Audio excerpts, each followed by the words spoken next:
Ao longo do meu trabalho, eu estive na Amazônia diversas vezes e tenho um profundo respeito pela sabedoria da floresta. Em 2019, no ano da posse do presidente Jair Bolsonaro, eu tive a oportunidade de fazer a cobertura do ATL, Acampamento Terra Livre. O ATL é um grande movimento pacífico, democrático e participativo, no qual lideranças do Brasil inteiro vêm para discutir quais são os seus direitos dentro do Supremo Tribunal Federal, no Parlamento e dentro do Ministério. E no episódio de hoje, eu quero trazer uma mulher com uma voz muito importante para o país dentro da perspectiva indígena feminina do Brasil. Ela é filha do respeitado líder indígena, que foi o primeiro deputado federal indígena do Brasil, Mário Juruna. Samantha Rotsitsina Juruna, ou Tsitsina Juruna, como se apresenta a jovem liderança indígena. Tsitsina faz parte de uma nova geração de lideranças que dão continuidade às lutas anteriores e constroem a sua nova trajetória. Bem-vinda, Tsitsina! Você vem de uma comunidade guerreira, mas o que é ser uma chavante? Ser chavante, para mim, está muito ligado com a questão da autoafirmação, a não negação da identidade. Sempre eu costumo dizer que eu me descobri chavante por conta da questão paterna, né? Porque, assim, para nós chavantes, nós somos patriarcais. Um chavante, ele só é chavante se o pai for chavante. Como você vê a atuação do seu pai e a representatividade indígena no Congresso Nacional? O primeiro indígena no Congresso Nacional eu não era nascido. Eu nasci depois que ele foi eleito, nasci em 85. Já nasci quase no final do mandato dele. Em relação à atuação política do meu pai, eu só fui perceber, de fato, a personalidade política que ele era quando eu estava na faculdade.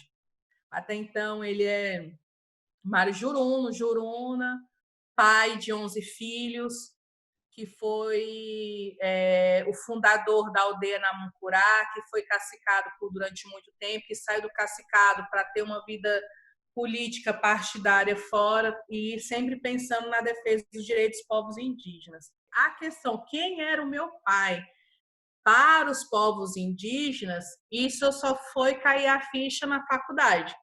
Porque na faculdade eu fiz graduação em serviço social e a gente teve uma matéria de movimentos sociais e representações desses movimentos sociais. Então, acabei ficando no grupo, né, grupo de trabalho de movimento indígena.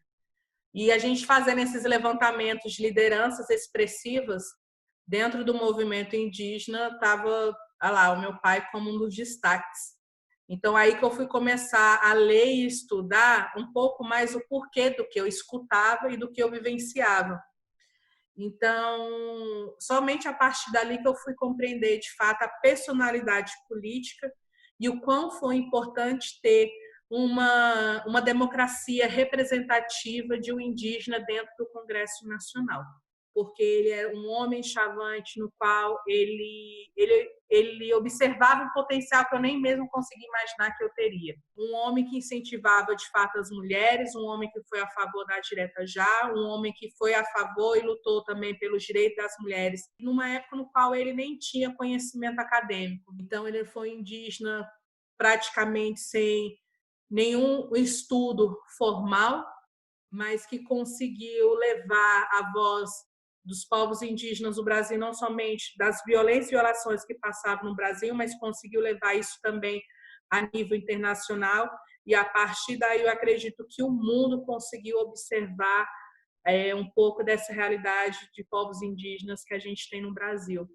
É muito pistoleiro que mata o índio como animal. Então,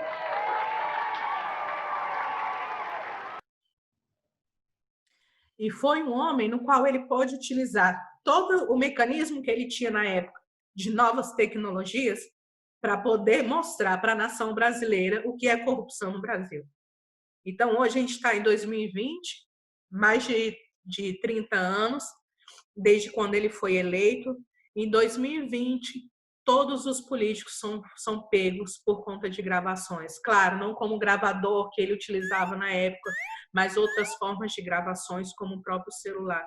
Então, acredito que eu considero meu pai como um visionário, não somente na defesa dos direitos dos povos indígenas, mas também para abrir os olhos, literalmente, da sociedade brasileira, do que acontece no Brasil em relação à corrupção. Vossa Excelência, eu posso protestar toda vez que eu chego aqui na Câmara Federal, eu não encontro tanto deputado. Eu encontro a cadeira vazia. Dentro da sua história, Tsitsina, você ampliou a sua aproximação, a sua participação no movimento indígena nacional, seja em coletivos, na juventude, você até participou, colaborou muitas vezes na coordenação da plenária de mulheres do acampamento Terra Livre, que inclusive eu tive ano passado fazendo a cobertura. Quais são os desafios dentro dessa mobilização e representação desde a perspectiva feminina e indígena? A gente tem que levar em consideração a diversidade de 305 povos indígenas, e são não só pela diversidade de 305 povos indígenas, mas cada qual teve processo de colonização diferente.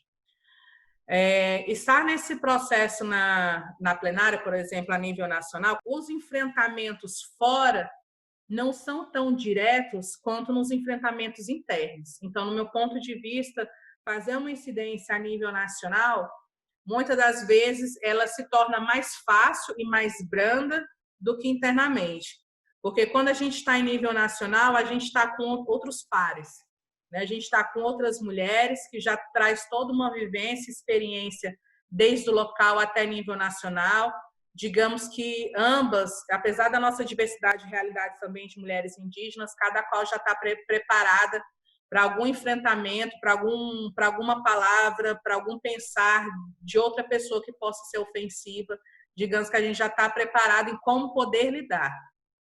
Então, assim, entre pares, quando todo mundo, né, tem, digamos, a mesma vibe, o mesmo pensamento, a gente se torna mais fortalecida nessa diversidade, diferentemente quando é a nível local. Porque daí é uma minoria diante de uma maioria que não compreende de fato o porquê daquilo. Então, por mais se ter uma minoria, não é sozinha, mas por mais se ter uma minoria, às vezes a gente pode se sentir sozinha diante daquela coletividade. De que maneira é possível a gente se regenerar? Eu acredito que não adianta ter uma atuação somente externa se a gente não sabe o que está acontecendo localmente. Eu gosto de citar muito um parente, um colega que chama Marcos Sabaru. Ele é do povo Tinguibotó.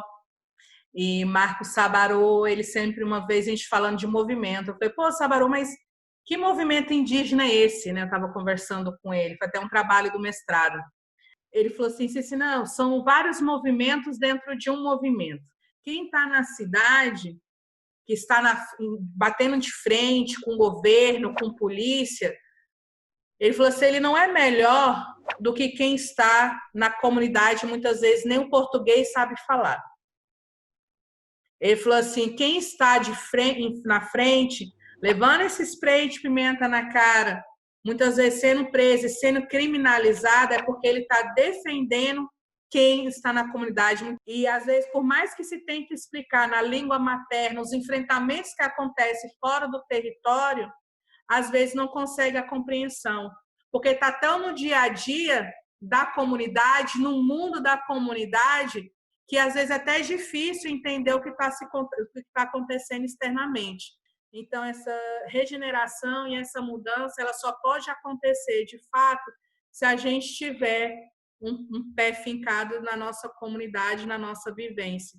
Porque se a gente não tiver um pé fincado na nossa vivência com a nossa família, a gente vai ter uma atuação vazia. O que está acontecendo no Brasil no momento? A gente está numa situação extremamente delicada, não só da saúde do Brasil, mas da Amazônia, que está sendo absolutamente comprometida com o governo atual e que tem se potencializado com extrema violência, criminalização, contra os movimentos sociais indígenas.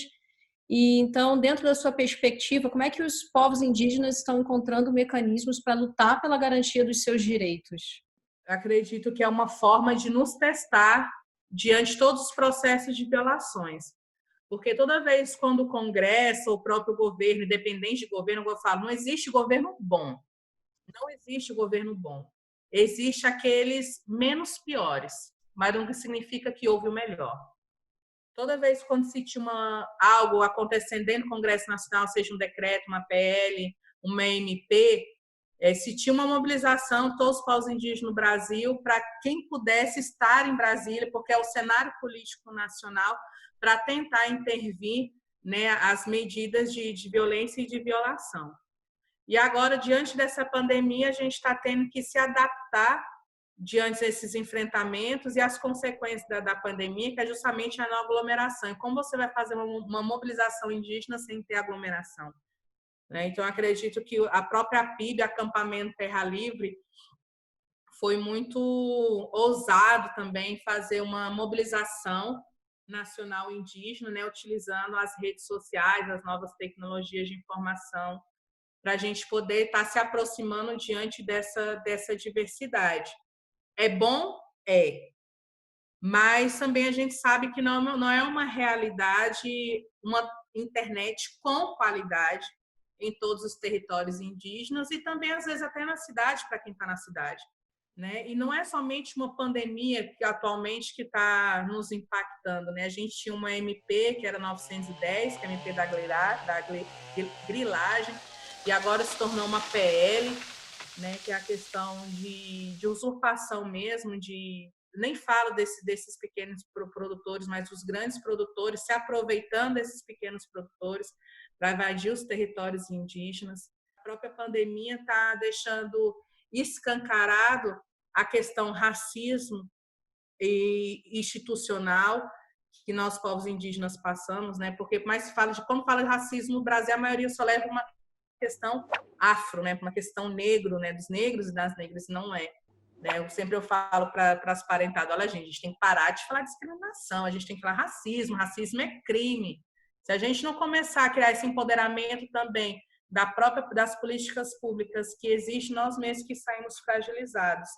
Então, a partir do momento que nessa pandemia, que o órgão do governo, que é a CESAI, só reconhece nos seus dados estatísticos os dados de indígenas que estão no território e não considera os indígenas que estão fora do território, isso já escancara, de fato, o próprio racismo institucional. Né? Escancara e levando também o próprio estereótipo de quem somos nós, povos indígenas. Né? Então, os povos indígenas, nós só somos povos reconhecidos como povos se a gente estiver no nosso território, e se a gente estiver fora, nós somos quem? Nós somos indigentes? Então, assim, demonstra o racismo.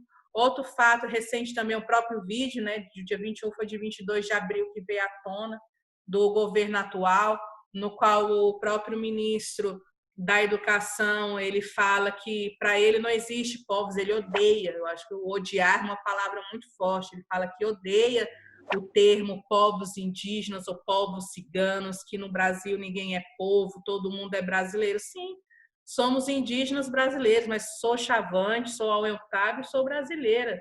Só que o brasileiro chegou bem depois, foi até no próprio processo de colonização. Então, acredito que essa questão da pandemia, eu não sei se eu não falo nem isolamento, nem tanto social. A gente até tem um isolamento, o virtual a gente ainda consegue, né, se conectar. Mas esse isolamento pessoal, de fato, conforme várias reportagens que eu tenho acompanhado, tem deixado as pessoas em crise psicológica muito grande, conflitos, mas eu acredito que também escancarando de fato quem nós realmente somos. E exemplo disso é a própria fala do ministro da Educação. Nós sabemos que o ecossistema da floresta, a natureza, a vida como se dá na natureza por si só, já tem a solução dos seus próprios problemas, mas precisa ter uma solução humana, governamental, para nos mantermos vivos, né? Para manter a floresta de pé nesse planeta que a gente chama de lar. É preciso olhar para a natureza como uma mentora, não como um recurso apenas, né? Então, como é que a gente precisa pensar comunidades locais, sociais e indígenas a partir de agora, com um pronunciamento desse? Quais seriam as soluções humanas dentro das políticas públicas hoje? Nas Nações Unidas, na ONU, no Conselho de Direitos Humanos, de tempos em tempos, eles fazem uma revisão, fala Revisão Periódica Universal. E essa revisão periódica universal, que é o RPU, é uma revisão no qual a sociedade civil ela demanda para o Conselho de Direitos Humanos das Nações Unidas todas as violações que o Estado brasileiro, que o governo tem feito à nação brasileira, seja indígena, mulheres, negros, LGBT, enfim, sociedade civil se manifestando. E sempre quando tem avaliação dessa RPU, o Brasil ele dá conta de ter uma defensiva muito clara por conta da teoria, que é o que tem de leis, o que tem de política pública, o que tem na Constituição Federal. Então, quando se fala, aumentou o feminicídio, aí o Brasil chega lá e fala, mas a gente tem a Maria da Penha. Mas está tendo desmatamento dentro dos territórios indígenas. Nós temos a PNGAT, que é a Política Nacional de Gestão Territorial e Ambiental. Na teoria, o Brasil ele é bom, mas na prática a gente sabe que não acontece. Por que eu falei isso? Então, assim, diante do que a gente está vivenciando, o que a gente precisa fazer? No meu ponto de vista, os próprios STF e a própria OEA, que é um órgão internacional, mas tem peso também para poder julgar ações de violências e violações aqui em cada país, eu acredito que eles deveriam, de fato, acionar a sua competência em pensando, de fato, na defesa dos direitos cidadãos. Quando eu falo cidadãos, não é somente nós povos indígenas, não. Nós como um todo. Eu acredito que até onde nós podemos ir, nós estamos fazendo. Mas a competência já não é mais a nós decidir, e sim o alto escalão, como o STF ou, por exemplo, a OEA, essas instâncias internacionais, de fato, fazer por onde. E porque a gente também não pode usar das mesmas armas esse tipo de governo que é usar para a violência, porque eu acredito que o opressor tentando, de fato, oprimir ali o oprimido, né? Ele tentar, de fato, ele está tentando deixar a gente criar o caos no limite para tentar explodir. Mas eu acredito por isso que é importante também a aliança nessa diversidade de movimentos, seja indígena ou não, mas que tenha um bem comum, é para a gente tentar manter o equilíbrio, porque senão a gente pode acabar se deixando se perder conforme eu acredito que esses políticos querem. Mas até onde nos cabe, eu acredito que a gente tem feito a nossa parte. Cicina, quais são as novas perspectivas de sustentabilidade frente ao governo Bolsonaro? Nesse governo atual, não se tem uma perspectiva do que é sustentabilidade na própria palavra sustentável, por assim dizer. Ele é um cara, no meu ponto de vista, extremamente egocêntrico, no qual só a palavra dele é o que vale, é o que diz. Quando se fala em sustentabilidade, a gente está à frente com um ministro de meio ambiente, uma ministra da agricultura, no qual prevalece somente a economia, não prevalece o ambiente, não prevalece a biodiversidade, não prevalece os seres humanos que dependem daquele bioma para a sobrevivência, não prevalece sequer os animais. Então, pensar a sustentabilidade nesse governo está sendo muito difícil, muito enfrentador. Então, assim, são enfrentamentos que nós, povos indígenas, a gente está tendo também com o nosso mesmo povo. O agronegócio utiliza agrotóxico, utiliza veneno. Isso vai diretamente para o lençol freático. Ou seja, o cerrado ele vai ser diretamente impactado. Então, são desafios no qual, que com esse governo atual, que está chamando tanto, dizendo que é tão positivo, que é tão bom, que no qual muitos povos indígenas estão se deixando levar por uma fé cega. E a gente sabe que grande parte de toda essa invasão, de todo esse genocídio, essa violência vem dos interesses, né? Do gado, da soja. Você podia trazer um pouco dessa importância, através da sua experiência, do bioma, dos biomas, especialmente do Cerrado, você vem do Mato Grosso do Sul, e falar um pouco da Amazônia para a gente? Bem, na verdade, eu venho do Mato Grosso, né? Da Cerrado Mato Grossense. Desculpa, Mato Grosso. O meu território, terra indígena São Marcos, assim como a maioria dos 9 territórios, terras indígenas Chavante, predomina majoritariamente no bioma cerrado. Algumas dessas terras indígenas têm uma parcela de processo de transição, né, que vai para a floresta amazônica. Mas a parte de floresta amazônica aqui no estado do Mato Grosso está mais na região norte e noroeste do estado. 46% do estado do Mato Grosso é bioma cerrado. ele é muito importante, mas ele é desconhecido pela maioria parte da sociedade brasileira. Ele é desconhecido e, consequentemente, ele é desvalorizado pelo seu potencial. O bioma cerrado, ele é o único bioma que faz ligação com outros 4 biomas, que é a floresta amazônica, a caatinga, a Mata Atlântica e o Pantanal. Ele só não faz fronteira com os pampas que fica na região sul do Brasil. Ou seja, no meu ponto, não é porque eu sou do Cerrado, eu sou uma defensora desse bioma, mas pensando como o próprio coração. Se o coração ele é único e ele tem várias veias e leva sangue para todo o corpo humano, então, ou seja, ele é um dos responsáveis de fato para ligar para a gente poder estar vivo. Se o bioma cerrado ele é o único bioma que faz ligação com outros 4, o porquê o desconhecimento desse bioma? O porquê a desvalorização desse bioma?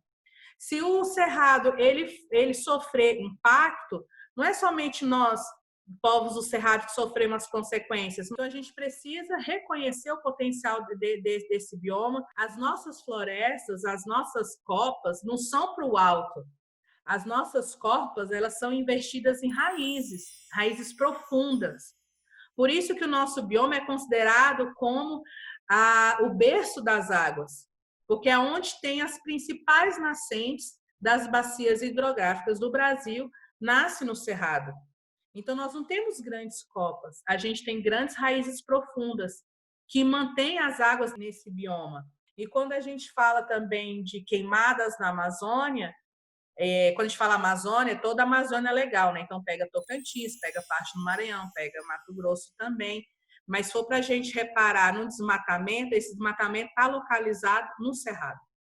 Agora, falando de educação, você é mestre em desenvolvimento sustentável na área de concentração e sustentabilidade junto aos povos indígenas e as terras indígenas também. Como é que foi esse processo da inserção da educação dentro das comunidades? Existe esse espaço? Então, eu vou falar de acordo com a minha realidade, né? Eu não posso dizer pelos outros povos. Mas meu povo é Xavante, sou da terra indígena São Marcos, na aldeia Namucurá.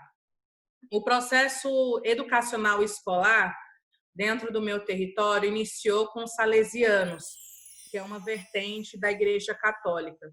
A primeira aldeia do nosso território é a aldeia São Marcos. E até hoje existe uma missão salesiana dentro desse território. Então, todo esse processo educacional escolar, da escrita e da leitura, se iniciou pelos padres e freiras salesianas dentro do território. Somente com o passar de muitos anos que alguns chavantes começaram a estudar, fazer intercultural ou magistério, né, começaram a se qualificar profissionalmente para que pudesse, então, ser os próprios chavantes professores dentro do território indígena. Mas isso não significa que seja uma educação de qualidade, por mais se fala de uma educação diferenciada, mas o meu ponto de vista como comunidade, observando as crianças e os jovens que vão para a escola, eu acredito que falta uma atenção maior por todo o corpo de gestão escolar dentro de uma comunidade.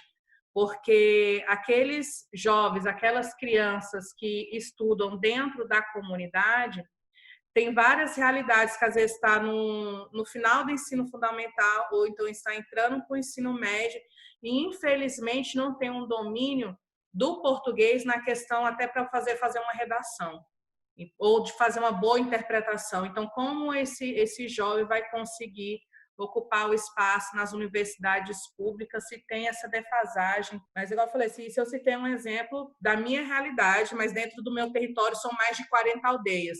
Não significa que são as 40 aldeias que têm essas fragilidades, né? Claro que deve ter aldeias que conseguem, com qualidade e competência, inserir os seus jovens, né, no nível acadêmico superior, mesmo fazendo toda a trajetória escolar dentro da comunidade.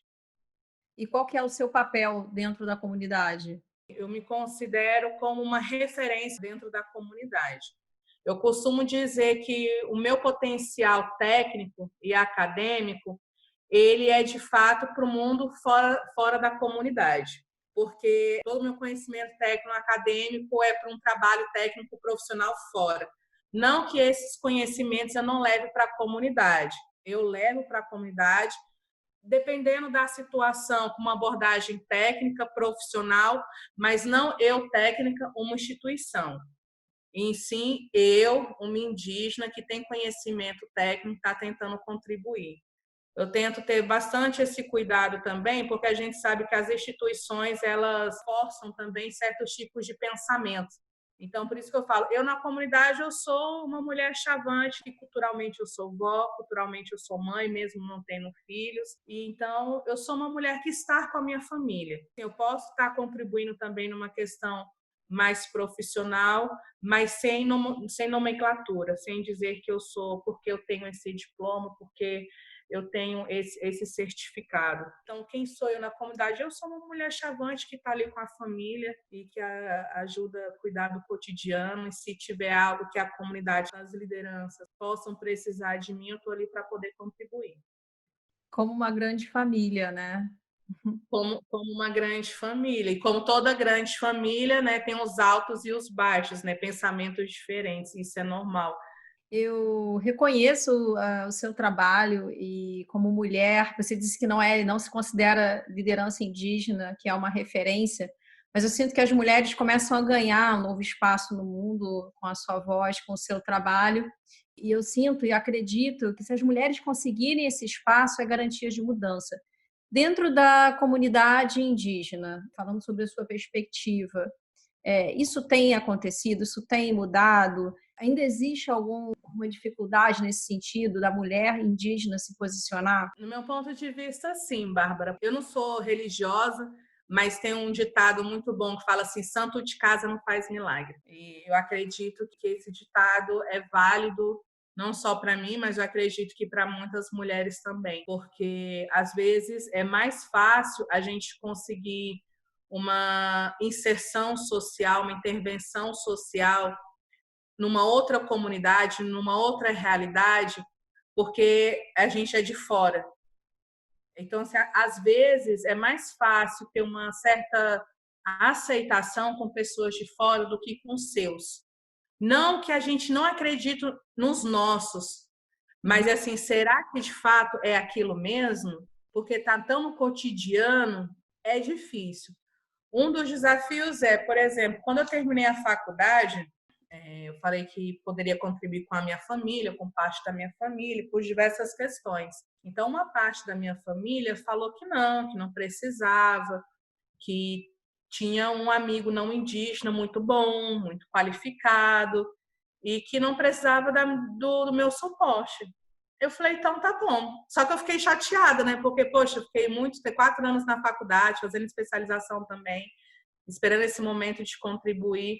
Eu fiquei chateada, só que eu também entendi, porque aquilo, por mais que tem um incentivo da família para estudar, no meio profissional, na cidade, no capitalismo é muito claro. Você pode ser formada, ter diversos títulos, mas se você não tem experiência, né, levei um pouco para esse lado.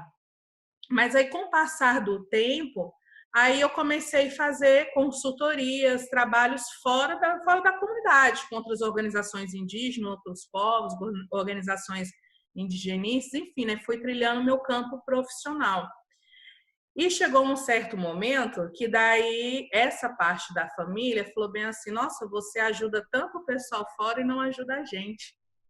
Aí eu falei bem assim, vocês têm um não indígena capacitado e muito profissional para poder ajudar. Quais são os desafios de mobilização e representação dentro da comunidade indígena na perspectiva feminina? Assim, ainda tem muita discriminação? Porque assim, Bárbara, nós somos um povo. Não significa que um povo, que todos os 23 mil chavantes pensem da mesma maneira. Né? Assim, porque eu converso muito com uma tia minha, ela fala que ela já tem mais de 80 anos, então ela é antes do contato, né, do primeiro contato com os não indígenas na década de 40 para 50. E ela lembra que antes, ela falava assim, que antes se tinha um respeito muito maior entre homens e mulheres. Ela falou que os homens sempre tiveram o papel deles, as mulheres sempre tiveram o seu papel, suas funções, cada qual com as suas responsabilidades, mas ela falou que sempre se teve um respeito muito grande, mútuo, entre cada qual nos seus papéis. E a minha tia, ela fala assim que ela não consegue entender qual foi o momento, e ela lembra desde antes de contato até agora, ela fala que ela não consegue perceber aonde foi que mudou. Porque hoje não se tem, de fato, respeito. Não é generalizando, mas grande parte não respeita quando uma mulher chavante tem uma voz ativa. Uau, incrível. Ouvir você, ouvir a sua perspectiva. Eu tenho penso muito na valorização, no respeito mesmo das culturas ancestrais e reforçar que o progresso, na verdade, ele tem que vir muito mais de dentro do que de fora, né? No momento que as pessoas elas começam a ter um entendimento da força indígena, do valor indígena, da história e da importância que isso tem para a nossa vida hoje, acho que as pessoas iam começar a refletir mais e ter um outro relacionamento com o Brasil no todo, né? O entendimento da nossa existência aqui. Sem essa sabedoria, a gente não poderia estar aqui presente, eu acho. Eu tenho esse sentimento. Me fala quais são os seus planos. Pós-pandemia? Pós-pandemia. Porque... Bem, os meus planos pós-pandemia, na verdade, eram uns planejamentos que eu tinha esse ano, antes mesmo da pandemia. Eu quero voltar a estudar, eu sinto falta de estudar, eu sinto falta do espaço acadêmico, por em todos os sentidos, porque a gente está com pessoas que pensam diferentes, realidades diferentes, histórias diferentes, e normalmente a gente está em universidade que tem professores também com histórias diferentes, perspectivas, que muitas vezes vai de embate, e às vezes vem para contribuir, outras vezes não. Então, eu sinto falta desse espaço acadêmico para tentar... hoje, muitos acadêmicos indígenas estão falando, a gente precisa descolonizar as universidades. E eu quero voltar a estudar, quero fazer um doutorado na área de direitos humanos. Maravilhosa, vou querer acompanhar esse seu processo. Titsina, no final dos meus papos aqui, eu sempre pergunto o status dos meus convidados, das minhas convidadas. Qual é o seu relacionamento com o planeta? Eu quase levei um susto, eu falei, que status que ela quer saber? Que curiosa! Fica à vontade, se quiser também revelar, que o espaço é aberto. Eu acredito que o meu espaço com o planeta, ele está em aprendizado. Eu falo que o meu espaço com o planeta está num aprendizado, porque por mais que a gente pense que conhece a natureza, a gente não conhece. Pode acontecer fatores para ela se rebelar. Mas se a gente for levar para um outro lado, para um lado da natureza, a gente percebe golfinhos voltando para Viena, a gente observa, né, São Paulo, mostrou São Paulo, teve um dia que conseguiu se ver de fato o sol em São Paulo. E para muitas pessoas isso não é nada. Não, natureza não é nada, o mais importante são as pessoas. Só que a gente está no meio da natureza. Né? Não é a natureza que precisa de nós precisamos dela para sobreviver. Muito obrigada, Titsina. Lindo ver a sua força, o seu trabalho, a sua humildade, o espaço aqui no canal justamente poder trazer essa voz tão necessária que o mundo tanto precisa.